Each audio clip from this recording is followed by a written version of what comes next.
N'écoutez absolument pas ces hommes qui vous traitent de matérialistes parce que vous parlez d'argent. Je dirais même de les fuir. D'accord? C'est de l'hypocrisie, c'est de la manipulation. Parce que soyons réalistes, nous sommes dans un monde qui tourne autour de l'argent. Ne serait-ce que pour s'hydrater, pour manger, pour se nourrir, pour se soigner, pour se vêtir. On a besoin d'argent, c'est pas gratuit.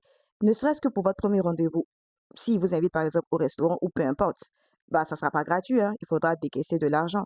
Ou même s'il vous invite chez lui à la maison, c'est parce qu'il paye son loyer. Ou peut-être qu'il a acheté sa maison. Donc tout ça, ce n'est pas gratuit au fait. Et le fait de traiter une femme de matérialiste parce qu'elle évoque ce volet-là, c'est vraiment très dangereux. Parce que dans le couple, l'argent ne devrait pas être tabou. Si par exemple vous décidez d'aller loin avec cette personne, de devenir son épouse ou de faire des enfants avec lui, avec quoi vous allez entretenir votre couple et avec quoi vous allez entretenir vos enfants? C'est avec de l'argent. Et on aspire tous et toutes à un certain confort quand même. Voilà, on veut avoir le plus d'argent possible, bien sûr, voilà, de manière réglo, voilà. Donc, il n'y a rien de mal à vouloir parler d'argent dans le couple. Et ces personnes qui voudraient de matérialistes, qui essaient de vous faire culpabiliser parce que vous parlez d'argent, c'est juste pour essayer de vous faire peur, pour que vous essayez de passer pour la bonne femme. Non, moi, je suis l'exception qui confirme la règle, je suis pas comme les autres femmes. De sorte à ce il ne fournira plus aucun effort, il ne vous donnera rien. Vous allez vous débrouiller limite toutes vos économies, c'est vous qui allez vous occuper du ménage, de la maison, du foyer, etc. Et il va faire en sorte que vous puissiez vous contenter que du minimum, que du minimum, que du minimum. Et pendant ce temps, croyez-moi, qu'il donne, voilà, peut-être à sa maîtresse ou il donnera à une autre femme après vous, parce qu'elle, elle n'a pas eu peur de mettre ce sujet-là sur la table, au fait.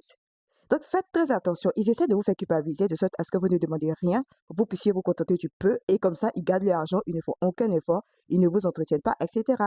Vous êtes des princesses, vous êtes des reines, d'accord? Vous avez besoin d'être chouchoutées, vous avez besoin de vous sentir aimé, de vous sentir apprécié, etc. Et encore, attention, je ne vous demande pas d'être une croqueuse de diamants ou d'être une manipulatrice, pas du tout. Mais l'argent ne devrait pas être tabou dans un couple. Voilà, un mec qui s'énerve pour ça, franchement, c'est un mec, franchement, laissez-le. Voilà, c'est un mec qui il ne comprend pas, en fait. Il n'est pas réaliste, il n'est pas dans la vision, il ne sait pas ce qu'il veut. Voilà. Vous n'avez pas besoin de vous prendre la tête et de souffrir de votre couple. D'accord? L'argent est très important. Et vous savez très bien que l'argent fait partie des premières causes du divorce dans le monde. Voilà, c'est pas pour rien. D'accord? Alors n'ayez pas peur et assumez votre position. Assumez-les. Parce que croyez-moi, quand même, il donne en fait.